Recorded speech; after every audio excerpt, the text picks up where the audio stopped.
Manx Radio Saturday Live Lounge, supported by Villa Gaiety. For the latest What's On information, visit villagaiety.com.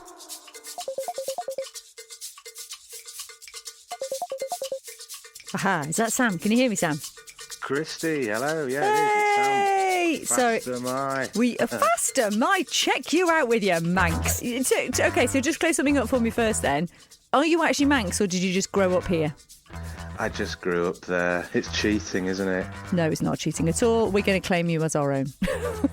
Age 2 to about 20. Does that make me Manx? Probably not. Yes, it does. Yeah, absolutely. You're one of ours. Well, it's certainly right or wrong because I said on air the reason, in fact, we're talking now is because, as you know, I play your songs because I think they're great. And I'd mentioned on air in a chat with Lenny Conroy that I'd seen you all turn the lights on, the Christmas lights on, in what I described as your home village of Meanwood. And, of course, you got in touch quite rightly and said, "Oi, I grew up on the Isle of Man, thank you very much." I'm reclaiming the trench coat, who from and what for? 'Cause I wear it when I'm headed off to war. Yeah. I'll try not to keep you too long so you can go off and do important band-like things. Oh, no, I don't mind. I've got the afternoon, thank you. Oh, yeah, you've got a Friday off. Is that a rare thing nowadays? Yes. Well, actually, it's quite random. You can't really plan your day with a lifestyle like this, like plan your week, because it's really random when you have the day off. You know, and often it's not the weekend. At the moment, yeah, it feels pretty busy. We're going to release an album in a few weeks, so it's really heating up. What do you normally do when you have a day off then? How do you like to fill your days off? Oh, I just like to sit and write lists and clean my shower. You're so rock and roll. I think that's having been on the Isle of Man for so long, I think that's instilled this kind of bit of normality about you. Yeah, maybe. The tiny things are the important. Definitely. No, I just like to do boring things on my day off. Yeah, live a normal home life. Yeah, I'm not surprised to be fair, because you've done some pretty mad things since you've been in Yard Act, haven't you? Certainly have. Yeah, I figured out this is so nerdy. We've played in 18% of the world's countries, which isn't bad. Oh, you see, now I get why you like writing lists on your day off. Are you a stat man, Sam? I am, yeah, I really am. I think my talents are wasted on this job. I'm only joking. There's always got to be one in the band that's keeping track of things like that, though. So I'm sure they appreciate you for it. Do they appreciate you for it? Yeah. We're all so different in this band, actually, and having different personalities can really work. It can really be complementary. People bring different, attitudes and expertise. Oh, they did. Yeah, do you know? True. Well, that's one of the things I love about your dad, because you are such personalities, and that really does come through. Because, like, 1 minute, you obviously the lyrics are incredibly clever, very intelligent, and they've got a message behind them. But my word, you lot have fun, don't you? Yes, I think this is the first band where I think we're giving an outward face of fun. Yeah, I think the humour definitely goes through everything: the music videos, the lyrics. Quite unusual for bands, because normally in this sort of scene you're supposed to be quite serious, so it's nice to bring humour into things. Yeah, definitely. Well, I tell you what, it's gone down a treat, hasn't it? Because, I mean, for Overload's debut album, in at number 2, nominated for a Mercury Prize, I mean, that's not a bad start really, is it? No, so that makes album 2 even harder. It's out 1st of March, by the way. I'll just get that in. Yeah, where's my Utopia? I've been waiting for it for ages because you keep releasing awesome singles, and I'm like, when's the blooming album out? Yeah, true. Well, there's one more single that's out on Monday, and it's a bit of a jokey origin story about this band and how we claimed from the beginning to want to make hits, which is obviously not exactly true. But yeah, hopefully the second record goes good. We don't know. We're still quite new in a way, so. Well, you are very new, but go wrong. Well, that's the thing, because you think about it. You've not really been doing this for very long when you think about it. But I mean, you've gone from starting Yard Act to nominated for Mercury Music Prizes to working with Elton John. Yes, that's a really good thing to have done, so that we can get across to people who don't know anything about us that actually we are doing something. But yeah, that was quite a shocker. We covered one of his songs, and he does a radio series for another radio station. How dare he? And yeah, I know. Get him on Manx Radio. Yeah, exactly. But then he said that he would be happy to to do a duet basically with us, and we had him in the studio for a day, which was very weird. But he's a very easy person to work with. He had no ego. It was absolutely amazing, actually. Oh, and he really celebrates music from every possible genre, doesn't he? And supports so many artists. I mean, I'm guessing it's made a difference to you. It has, yeah. He's a huge supporter of new bands and things. It's really clear that he's does a lot of work like that. And actually, some of the references he was giving while we were in the studio, I was thinking, this is stuff I should know about. Like, why do you know about this already? It's quite funny. He has people knowing it for him, and then they just like slip him a bit of paper now and again and go, check this one out, Elton. You need to know about these ones. I cannot see that that's the case, because his knowledge was so good. Like, you'd need a full-time person. There's no way. It's all him, definitely. Now we're off to meet them, so best impress them. Don't want them thinking we've been sat here doing nothing, now do we, Elton? It's alright, I've had more riffs than I've had hot dinners. Is that how we define this life's winners? Are numerics so imperative that without them we'll forget how to simply be? It's hippie voltage, but it's true. Watch me explode.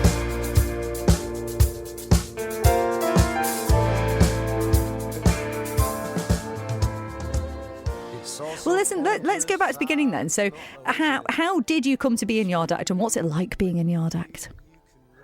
Well, after the Isle of Man, I moved to Leeds, and I've sort of played music for a long time. And then in the lockdowns, two of my friends made this band, Yard Act, and asked me if I wanted to join them. So I sort of joined the band remotely for a year, which was a really weird way to join a band. We didn't play any live gigs for like a year and a half, and then it all kicked off, which is great. I think we're one of the few bands that really, in a way, benefited from the pandemic. I think most musical artists suffered enormously from it, but because we were brand new, it really kicked us off in a way that we wouldn't have done if it hadn't been for those events. It just gave us an audience because people are online so much. And because we were a new band, it was more sort of like we were starting, weren't we? So it was more interesting to see rather than watching a band doing something that they would. Do you know what I mean? If a band's already started and you're having to watch them online, it seems a bit strange. But if it's a new band and you're watching them online, then it sort of makes more sense in a way. I think it might be something to do with that. And I guess as well, we all had many, many hours to fill during lockdown. And it was actually, although, obviously there's been some repercussions with regards to venues and live music as such, at the same time, it meant that people did kind of turn to the creative world a bit more, didn't they? And people seemed to kind of soak up music and literature and art and everything a little bit more than maybe previously. Yeah, I think you're dead right. Yeah, and the figures show it. I think all my friends that worked in music equipment, it went crazy the first lockdown, the amount of sales they were getting. So yeah, I think we were consuming music a lot more. We get down to the sound of a singular mind, and we like criminals when criminals are treating us kind. For the subliminal. Certainly this new record, it feels sort of like a dance record in a way, because you can't help but want to move to it. It's so funky and so groovy. But as I kind of touched on before, you don't half put some good messages in your music. Is that quite important to you? Yes, the first record is very much like that. It's a commentary on Britain in a way, but this second record's more inward looking. It's more about sort of like what happens when the thing you've always dreamed of arrives on your lap. How do you end up feeling about it? And you sort of end up having mixed feelings, and that's sort of what the second record's about. So the messaging is less strong on this, but yes, you're right.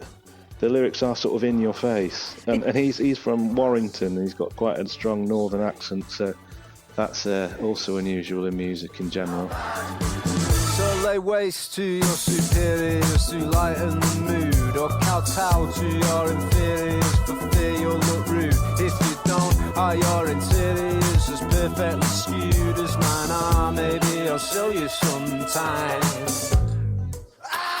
But oh my God, it's ace. Just look at my face. I'm on top of the world. Of course it is. Why can't we travel in business class? Pass the pot because life is so neat. It can't be beat. It's decent. Slap me, it's decent. Not bad. It's alright, yeah. So, I mean, what you're saying about the lyrics for this new one, then, I take it it's kind of a personal reflection, then, is it? About, because really, you all, I assume you would class this as achieving your dreams, you know, doing so well with the band. Yes, I mean, exactly. Yeah, we've achieved many milestones that when I was buying CDs in HMV in Douglas as a kid, if I could imagine the things that I've done now, I just wouldn't be able to understand it. You know, the radio sessions I've done that I used to listen to as a kid, and Mercury Prize, the places I've been to, the venues I've known about and played at. Yeah, I think he would be very shocked. So yeah, this album sort of, yeah, in many ways lyrically is thinking about what that means in your life when you get it. And I think a lot of people have experienced things like that, when you get something you've always wanted and then sometimes it's not exactly how you imagined it. Well, that's the thing, because I suppose especially now in the world of social media, people don't tend to post the bad stuff, do they? So, you know, you sort of see when someone is living what we perceive as being the glamorous dream world life, then you only see the good stuff, don't you? So you sort of think, oh, that must be amazing. And then, yeah, you've got to deal with, well, we're not going to sleep for the next 3 weeks and we've got to be in this village and that town and this country and speak to this many people all in the space of 20 minutes. And yeah, so it's probably pretty full on, is it? It is full on, but no, we're all thankful. We're not sitting here moaning. It's really good. We're really thankful for everything that's been happening to us.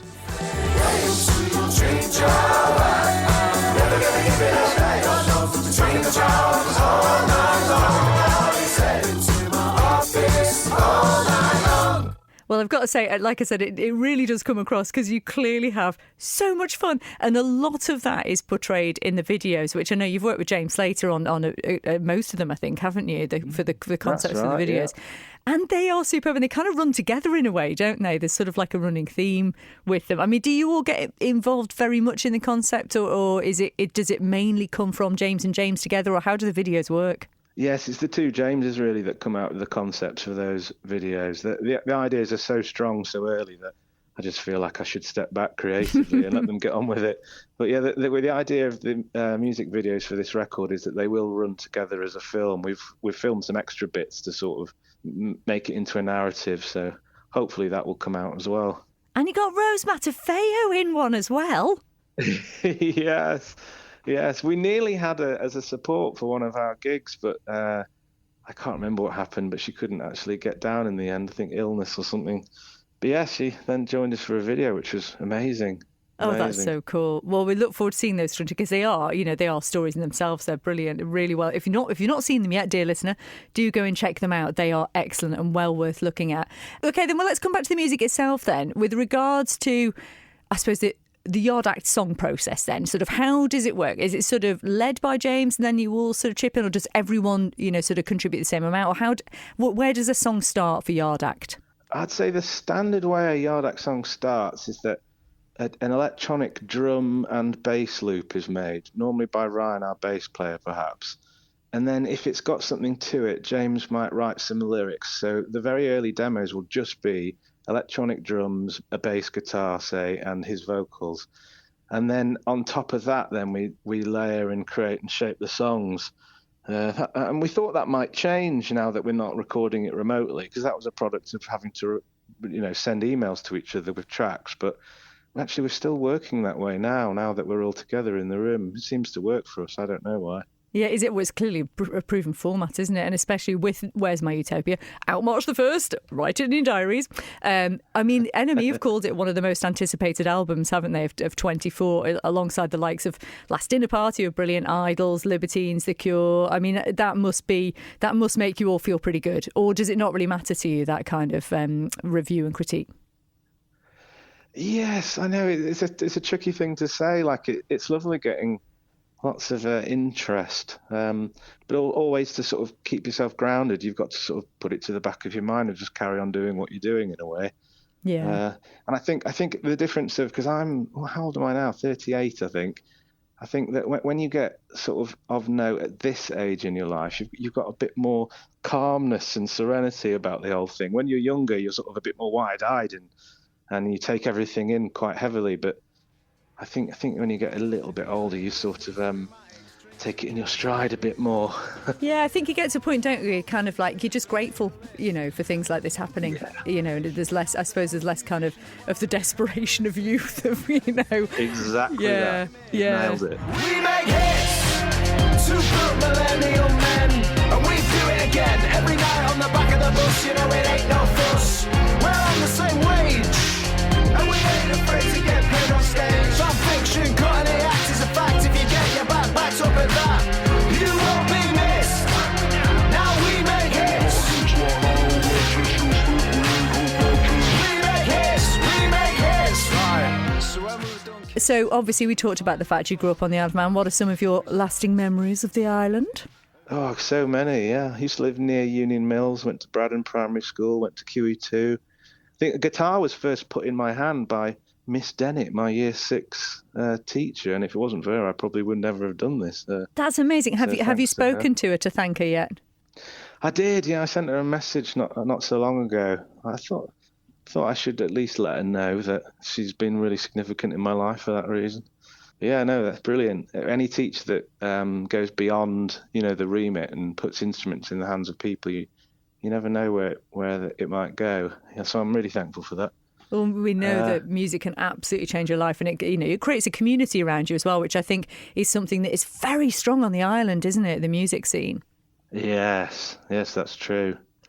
Actually, I was trying to remember the name of a pub that I used to watch gigs in Douglas. It was sort of on the south side of the quay. I went on Google Maps and couldn't see that it was there anymore. I can't remember what it was. Was it the Corner House or the Traff? The Corner House. It had an upstairs. You had to go upstairs to Traff. the gig room. That was the Traff. Oh, yes, Yeah. it was. Earl at the Traff. And he's drunk. Yeah. That's right. Yeah, I went to quite a few there without earplugs. Bad. Yeah, I know. Tell me about it. That was such a wonderful place. And I think when Earl started supporting local music there, it was such an exciting time on the island musically. There was so much awesome music being produced. And then there was kind of a bit of a lull.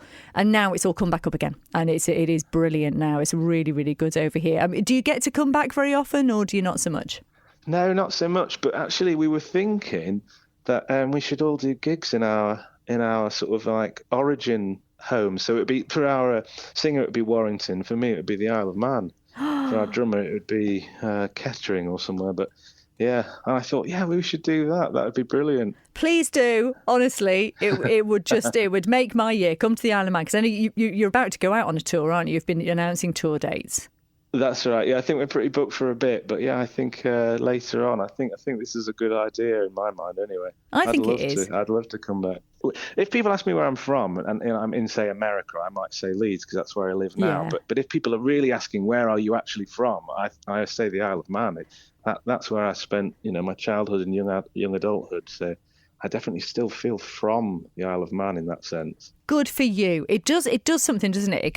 It buries into us in a very lovely way, I think, the Isle of Man. And I think if you've been here for long enough, it does want you to come back. So I'm just putting that out there, Sam. I feel like I still feel a bit Manx now because I still have hesitancy saying, the word RAT. Oh, yes. Have you told them about the ferry bridge as well? Strange.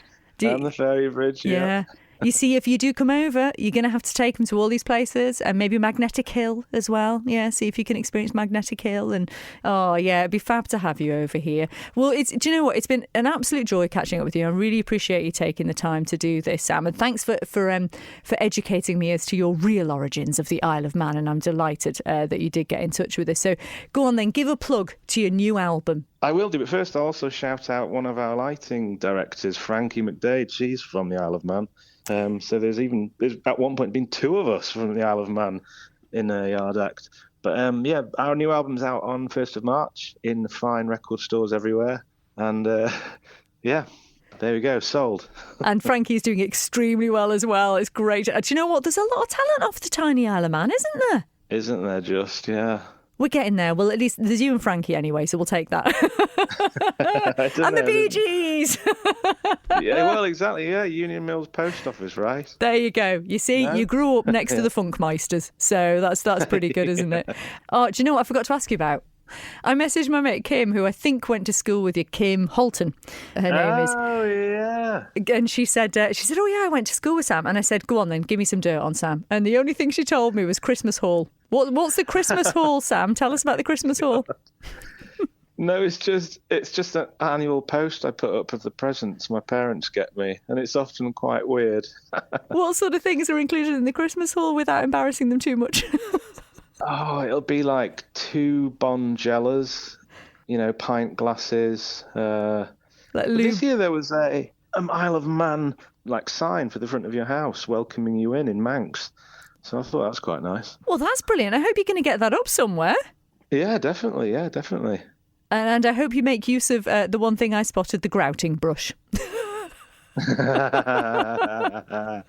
That's brilliant, yeah. In fact, I was just talking about cleaning my shower with you earlier. Yeah. Yeah, see, it all comes full circle. Now you can make use of the grouting brush. Don't forget to hang the sign on the door and make use of the grouting brush. Your parents would be proud that you're keeping a clean shower. Yeah, that is cosmic, that. Isn't it, though? Right, everyone, go and check out Yard Act online. Follow them on social media. You will not regret it. And Sam Shipstone, thanks so much for taking the time to talk to us today. No problem at all, Christy. Yeah, pleasure. Manx Radio Saturday Live Lounge, supported by Villa Gaiety. For the latest What's On information, visit villagaiety.com.